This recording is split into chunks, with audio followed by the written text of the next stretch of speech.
All right. So before we get started here, any questions about any of the content we covered on Tuesday or anything else we've been talking about in this class? Any question about any of the things from the reading assignments that you've been doing?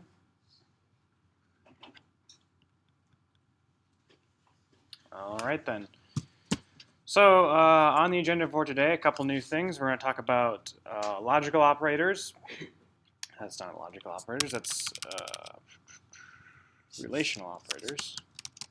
So we're going to talk about relational operators, basic if statements, and we're going to do an in-class assignment. So basically, all of, both relational operators and if statements relate to how we can control what our program is going to do on runtime. So we can test certain things and we can take certain actions based on the trueness or falseness of an operation.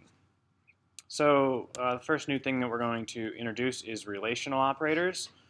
So with relational operators, we can compare two numbers, and when I say number, I mean a literal, a variable, or maybe even something we return from a function call like rand. So we can compare whether something on the left is equal to something on the right. Same with not equals, so this would be equals, so we say two equal signs to test equality. We say a exclamation point and equal sign to test not equals. So then we have a greater than sign and a less than sign. And we have a greater than or equal to and a less than or equal to. So looking at those,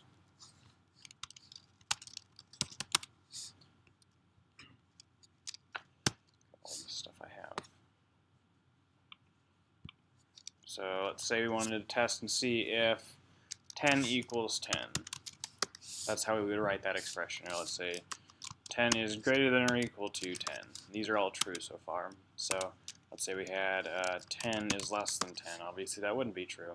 So when we're doing these operations, we can either use integers or floating point numbers, decimal numbers that is. We can also use characters or any other variables that we have, but they have to be single values. Later we'll get into talking about strings, which are sequences of multiple characters, and we can't test those with these single relational operators. So this is what it looks like. So we have a variable or a literal on the left, a logical operator in the middle. Remember one of these operators from this list here. And then we have a variable or a literal on the right. So we can say the value that's stored in A is greater than 10, 10 is greater than 5, both of those would be true.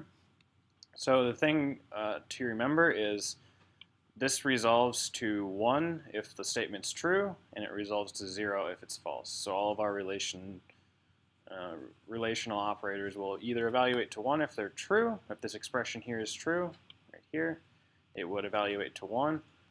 But if it's false, like it is right here, it would evaluate to 0. So looking at that, let's say we have 6 is greater than 0. So when we're running our code, if this was like int a equals 6 is greater than 0, a would then have a value of 1 because that relational expression is true. If we had something like int b equals, let's switch this around, say 6 is less than 0, obviously that isn't true, so we would say b has a value of 0. So let's do some code. Look at that really quick here.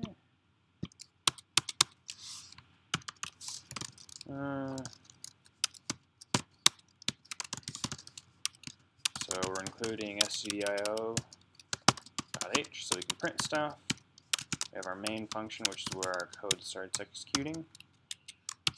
So let's just do this.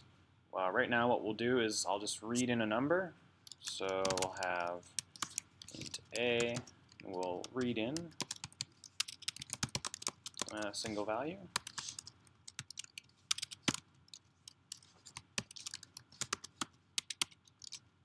And we'll have a variable for res.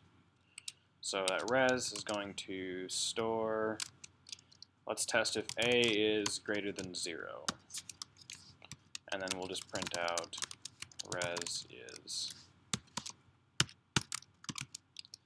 res.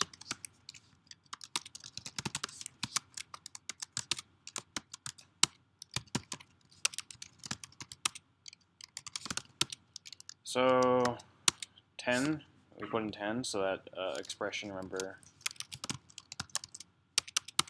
so the result of this expression will be 1 if it's true, it will be 0 if it's false. So we can see that the result is 1, so we run it again. Let's put in something like -10. We can see that res is now 0 because that equality is false, and so equate 1 with being true and 0 with being false. So we can change this around a little bit. So let's say we wanted this. Let's change this to be greater than or equal to. So right now, so remember I haven't recompiled my code yet. In order for my a.out executable to be changed, I have to recompile my code. So right now when I'm running my code, I still have the old code that has the greater than 0 instead of the greater than or equal to 0. So if I put in 0 now, it will be false. But if I recompile my code with the changes, run it again, then 0 will be true because 0 is greater than or equal to 0. So that's one thing that people overlook a lot. Sometimes you do forget to compile your code. If you just try running your executable again without compiling it, obviously it's not going to change. Or your output isn't going to change or anything like that. So go through it again. We can change this as much as we want. We can put 2 variables on one side. Let's say we wanted to test whether or not A was equal to A, which obviously is all going to be true. So we'll go ahead and recompile that. 10, 100. So obviously that's always going to be true. And that expression is always going to evaluate to 1. So it's very important. This is incredibly important that you remember this, that an equal sign is used for assignment. So we're assigning the result of the expression on the right to the variable on the left, and then 2 equal signs is used to test for equality. So a lot of times you might do something like this. You might write an equality statement. You might say A equals 10. And what you really want to do is test to see if A is equal to 10. But remember that what you have to do is when you want to test whether or not that the left is equal to the right, you need to say double equal sign. So equal is for assignment. Double equal sign is for equality testing. So that's important to keep in mind. So let's go ahead and move on to the next part. So now that we have something to test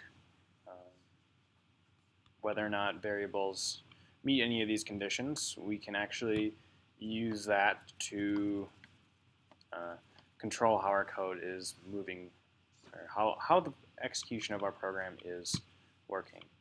So any of these conditional operators that we said before here, so take this relational operator expression right here, this exact format, and then substitute it in for right here in this conditions. So in our code we can say if, and then an opening parenthesis, whatever condition we want to test, and a closing parenthesis, and then a bracket, and then statements inside that we want to execute if this condition is true. So if this condition is true, aka it resolves to 1, we'll execute the statements inside this block. So let's go ahead and test that. So we're still going to keep reading in. So we'll read in our A. So we'll say if, let's just say A is greater than 0 again. And then all we'll do is we'll print out A is greater than 0. That's all we'll do for right now.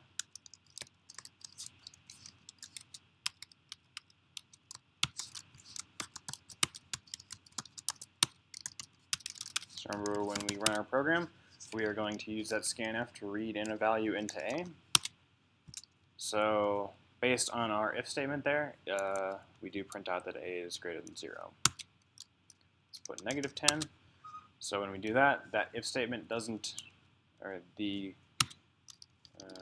conditional right here resolves to false. Therefore, the statements inside this block are not executed. So let's do something a little bit more challenging. Do I have this in dist? No, I don't. So I was gonna, let's test if a number is odd or even. So we'll read in the number into A. So then what we need to do to test and see if it's even is we say A mod 2.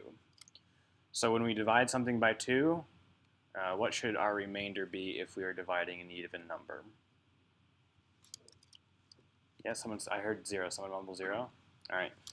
So we can test to see if a number is even by dividing it by 0. And then remember, our modulus operator is going to get the remainder from that division operation. And then, so if A divided by 2, get the remainder, is 0, then we would print, let's just say input is even.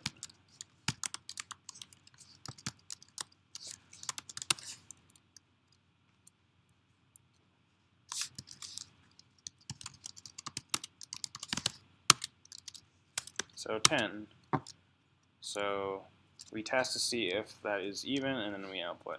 So let's put in 1 instead. Since it wasn't even, that relational expression resolved to false and resolved to 0. So this entire thing, if A is not even, will resolve to false, and this won't be printed. So we can put multiple statements inside of our brackets here, and those statements will only be executed when the conditional is true. So let's do something like, we'll just print off again. And you could assign variables, you could declare variables or all sorts of things inside your brackets of your if statement. So you can place any number of statements inside there. So for right now, let's go ahead, we'll take this down, and we'll test if the remainder is not equal to 0. So if the remainder is not equal to 0, then we'll print input is odd.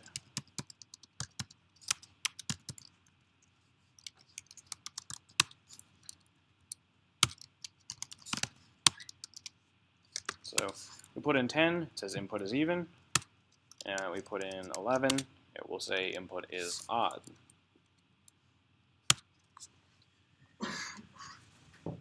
So just think about it this way. So we get up here, we test this condition here.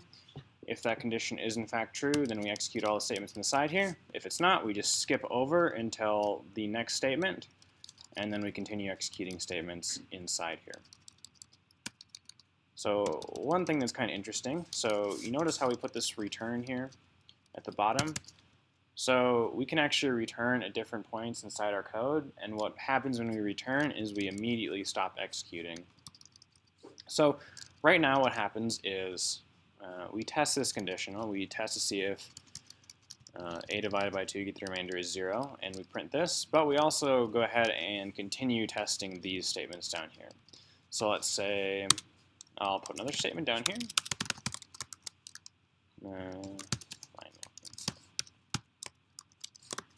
So that will be printed at the very end of our code. So go ahead and recompile it. So we can see that that's outputted regardless of whether the input is even or odd. So let's say we wanted to immediately stop executing after we've done our condition test. We could say return 0 right here. And what that would do is immediately after that output has been printed, it would stop executing everything else inside of the function.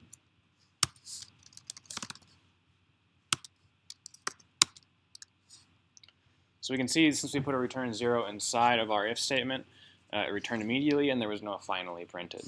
But if we went back and we did an 11, which was odd, our even conditional would never be true, the statements inside it would never be executed, and we would continue on to test to see if it was odd or not. So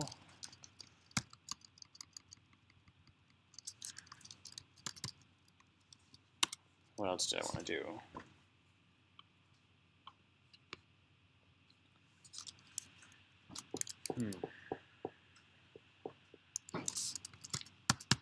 So let's change what our program is going to do a lot. Let's sort of write a menu. So let's say our 0th option is print hello.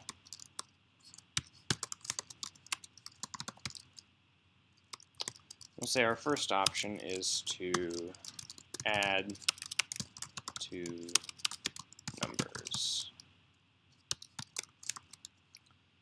So we can do something like declare a variable, scanf into that variable,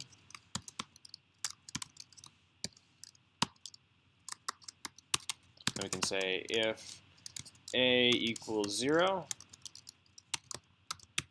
we'll just print hello.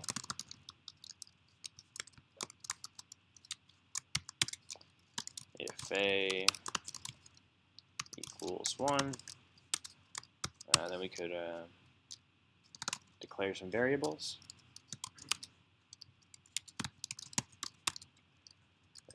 Read into those variables.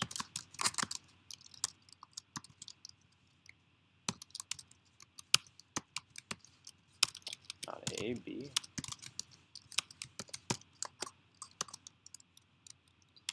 And print out the result of these two variables added together.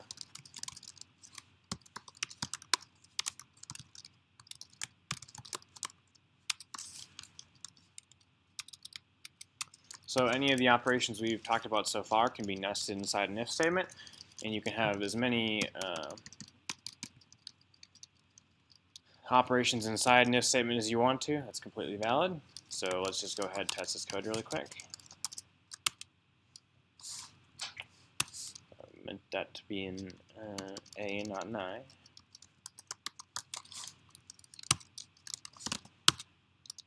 So if I select option 0, it will just print hello. If I select option 1, it will pause, wait for input. Let's say I'll input 10 and 10. And I did something wrong. So what did I do wrong in this code?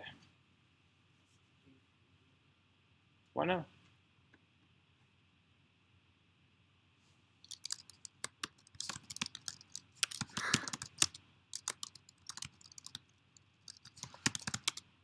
I don't know how to enable line numbers. But yeah, so my addition operation should have printed 20 because I entered 10 and 10. But where did I go wrong when I was doing my calculations? And what should I have said? Yep, so I should have said B plus C. Yep, so I just used the wrong variables right there.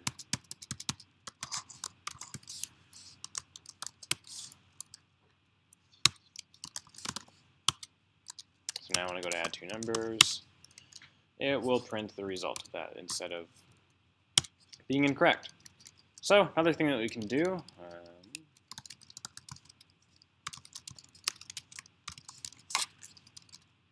we can actually put if statements inside other if statements, so we can then do something called nesting conditionals.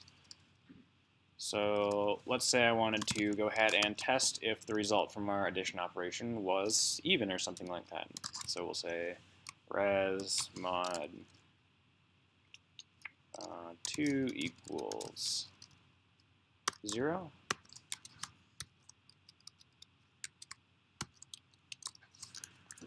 So then we will, let's say we'll print out our result if it's even, otherwise if it's odd, so the remainder is not equal to 0, then we will print it backwards.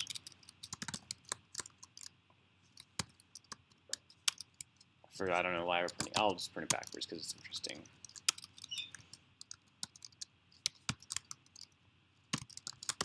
Just as an example to show you that you can nest if statements inside other if statements.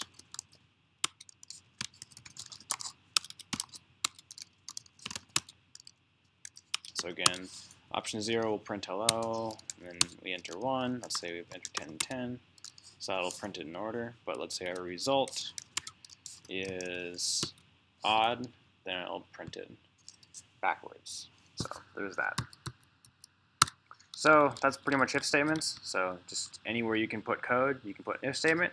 You can nest if statements as long as you want to. So you can if statement, if statement, if statement forever and ever and ever if you wanted to. Eventually you wouldn't be able to read it or keep track of what was going on, but you can in fact do that. So any questions about if statements right now, or any of the relational operator stuff we talked about today? Nope. Okay. So we're going to talk about assignment 2 then. This is going to deal heavily with, not heavily with relational operators, but pretty in-depth. So for assignment 2, what I want you to do is create a program which calculates the area of a shape. So you should prompt the user to enter what kind of shape they want, and then calculate the area for that shape. Then prompt the user to enter the dimensions required for the calculation. So this would be an example program output right here. So you'd say, you'd print all of this information here, and then the user would input the number of the shape from the menu here that they wanted to calculate the area for. So then you would essentially test to see if what their input matched an if statement that you had. So let's say, just like this menu here, you're printing this menu. So print out 0, and you say if it's 0, and then you do the operations in here. So inside this a equals 0, you would essentially, for the triangle at least, you'd read in the height and the base, and then you do the calculations inside of this block right here. Then if a equals 1, so inside this block you do the calculations for the square. So for the square, all you have to do is read an aside. So just like this, you'd basically enter 1, you'd output this, you read in that, and then you'd output this. So eventually I will have a sample program that you can run by saying dist assignment 2. Actually assignment 3. Yeah, I'm off by 1, I guess. Okay, well, it's assignment 3. There we go. So I guess it will be assignment 3. I do have my old program here that I'll show you really quick that I did before. I think it's assignment 4. This is from another class. So assignment 4 would be assignment 3 for you guys. So I'll copy that over. It doesn't work quite right. I don't know what's wrong with it. But it gives you a basic example of what you should be doing.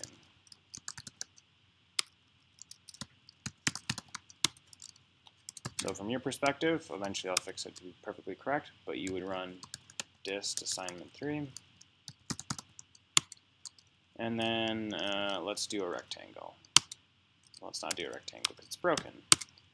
Let's do a triangle. So we say the base is 10 and the height is 10. And my program is completely broken. Okay, what I'm going to do is I'm going to fix this program. I'm going to get an actual program that you can run that's correct. Then it will be at dist assignment 3. But in the meanwhile, I'd like you to just think about how you would go about writing the program that would do all these functions, that would calculate all the base, or all the areas for all these different shapes. So if you don't remember, you can just look up the formulas for calculating any of the shapes. For things like pi, just use 3.14 for now. That's all we need to do.